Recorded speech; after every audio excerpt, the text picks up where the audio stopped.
Hello, this is Dave Hurwitz, Executive Editor at ClassicsToday.com. I've had some requests to talk about some more off-the-beaten-path repertoire, and so I thought today we would talk about Joly Braga Santos' Symphony No. 3. This is on the Marco Polo label. This particular performance is with the Portuguese Symphony Orchestra, conducted by Álvaro Cazuto. Now, you might be interested to know that Cazuto also recorded this very same symphony for Decca, believe it or not, and there's a good reason why, which we'll get to in a moment. Now, Joly Braga Santos' dates were, 1924 to 1988. He was arguably Portugal's greatest 20th century composer. He wrote 6 symphonies that began in a sort of quasi-modal style and reminding you of Vaughan Williams and Respighi, actually, that kind of modal school, and progressed to a kind of atonal expressionist primitivism and then a synthesis of the two. The first 4 symphonies are all in that Vaughan Williams-y modal style, which is probably why Álvaro Cazuto recorded the third in London, and I can only imagine what the players of the London Symphony thought when they heard it. The reason is because the third symphony, which is it's incredibly beautiful, and it does have that sort of Respighi Mediterranean warmth in the orchestration, it really does. But the tunes, the modalities, well, let's just say if it isn't a plagiarism, it's a very, very, very strong influence of Vaughan Williams' Pastoral Symphony. And I have a couple samples which I'm going to play for you. Excuse me, here's the remote. So here, for example, these are from the third movement. If you listen to the third movement of Vaughan Williams' Pastoral Symphony, and then listen to this, it's going to be kind of amazing. So here.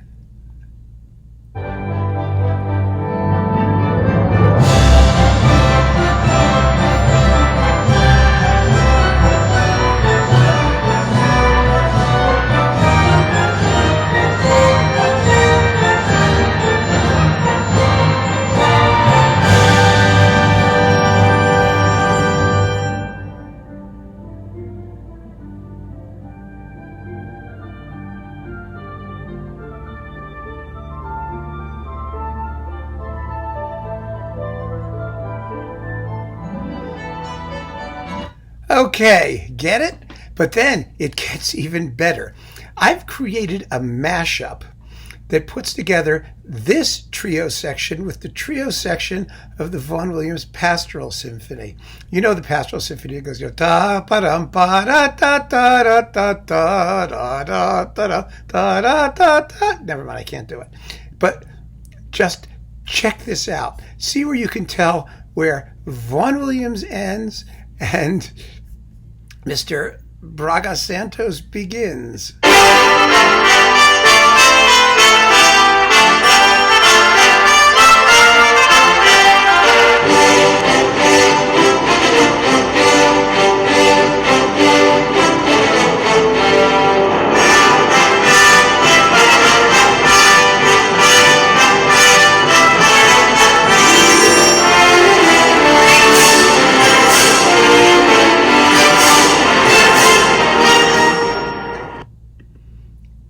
Get it?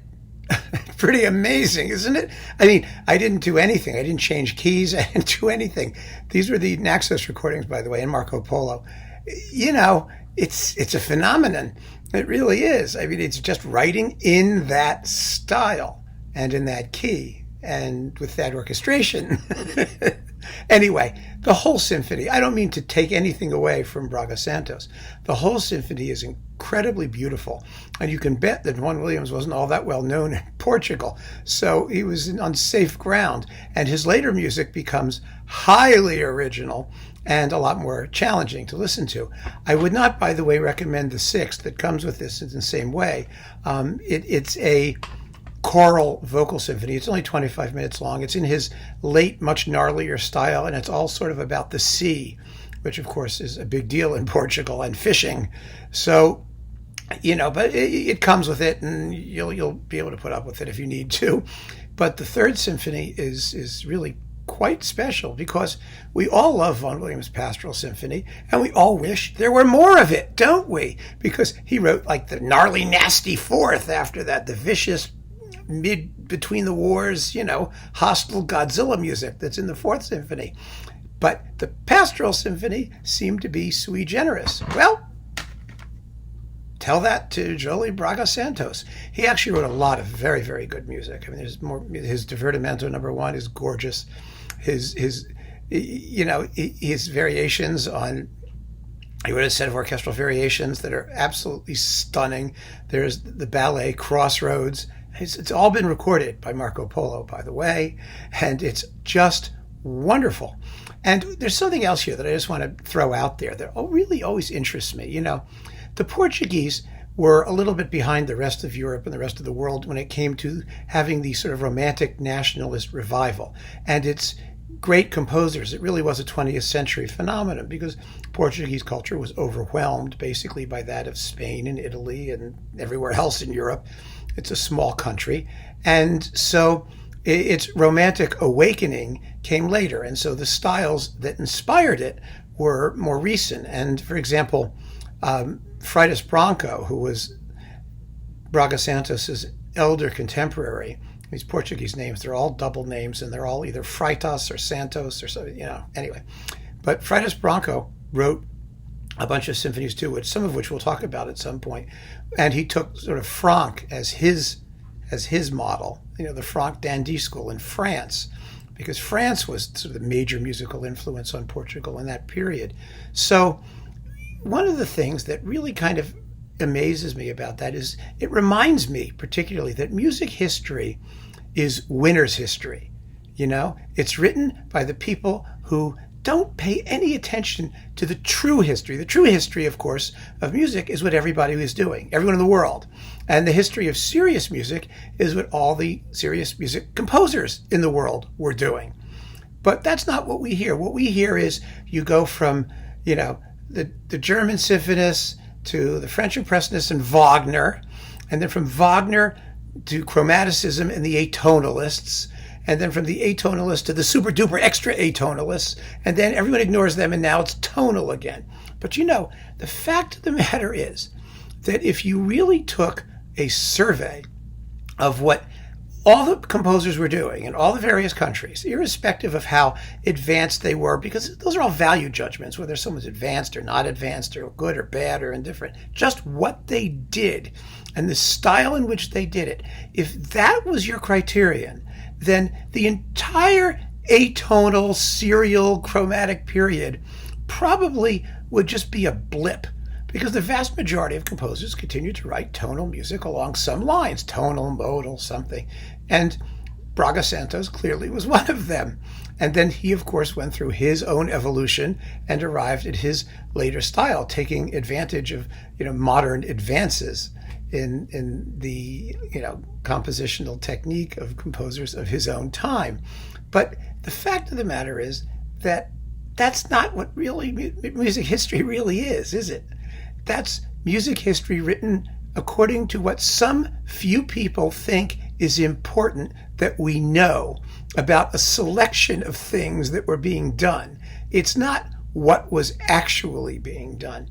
And sometimes that bothers me, because I think that's one of the reasons that composers like Braga Santos and others don't get any international play. Everyone says, oh, well, he wrote this, it was in the 50s, it was already old hat. There's no such thing as old hat. There's only good music and bad music, right? And good music is good music because it's good, and bad music is bad music because it's bad, and who gives a damn when anybody wrote any of it? The fact of the matter is, in 10,000 years, all of music history as we know it will be a blip. And it wouldn't surprise me if a person in 10,000 years can't tell the difference between Mozart and Schoenberg, because it's just all that instrumental period, and all instrumental music sounds the same.